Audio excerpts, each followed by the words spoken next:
Assalamualaikum, saya Idi. Jangan lupa subscribe, like dan komen cerita misteri dan seram. Kita mulakan dengan solawat. Allahumma salli ala Sayyidina Muhammad wa ala ali Sayyidina Muhammad. Kama salaita ala Sayyidina Ibrahim wa ala ali Sayyidina Ibrahim. Wa barik ala Sayyidina Muhammad wa ala ali Sayyidina Muhammad.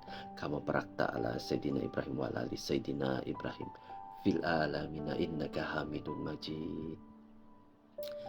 Pahlawan yang dihormati di Tambunan, inilah legenda Bajau. Sekiranya Anda mengunjungi kampung Silibok di Tambunan, Sabah, Anda mungkin akan terdengar tentang seorang pahlawan bernama Bajau. Bajau dikatakan seorang pahlawan legenda, kuat dan gagah, malah sentiasa membantu penduduk kampung semasa zamannya. Inilah legenda dia dan bagaimana dia menjadi seorang pahlawan hebat di Sabah. Bajau dikatakan seorang lelaki yang sangat tinggi. Istrinya pula yaitu Pangkung, seorang wanita yang setaraf tinggi seperti suaminya. Jika ditanya orang sekarang, tiada siapa yang tahu berapa ketinggian suami istri ini.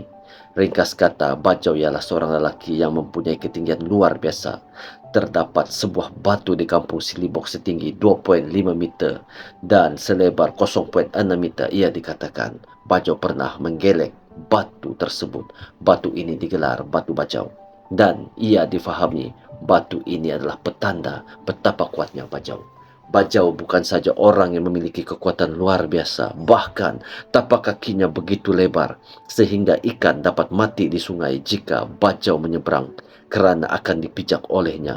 Oleh itu ramai orang mengikuti Bajau dan mengumpul ikan itu kerana kaedah ini adalah kaedah paling senang untuk menangkap ikan. Selain kekuatan luar biasanya, Bajau dikatakan sebagai seorang yang rendah hati dan seorang yang peramah.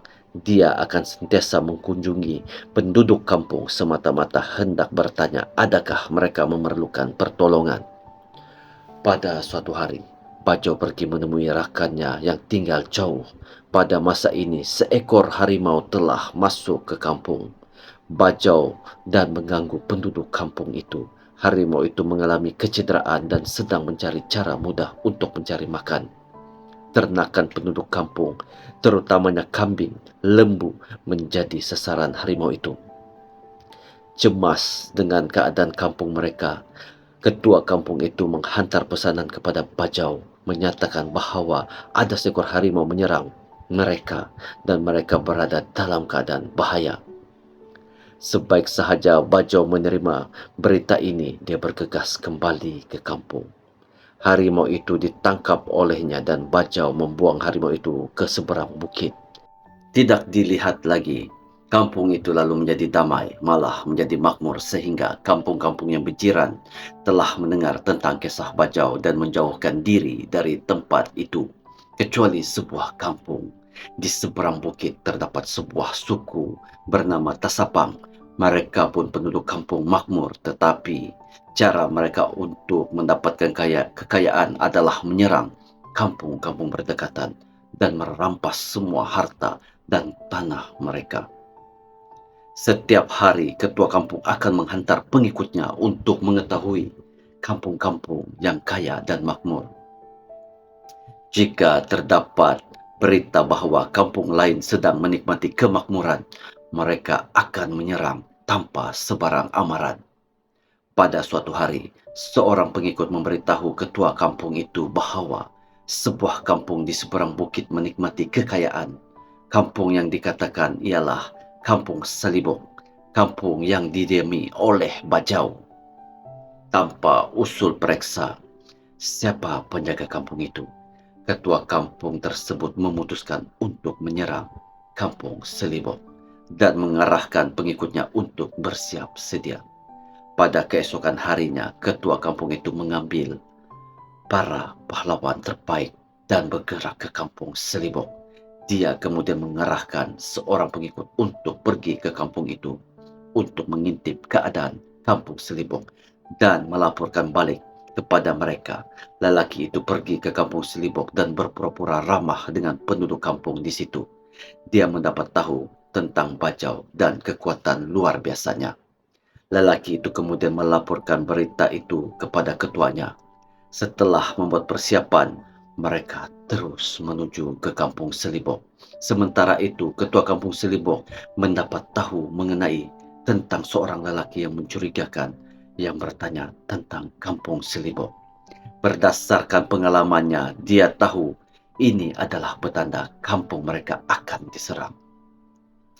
Dia memanggil Bajau dan mengumumkan perkara itu kepadanya, dan Bajau bersiap untuk menolong.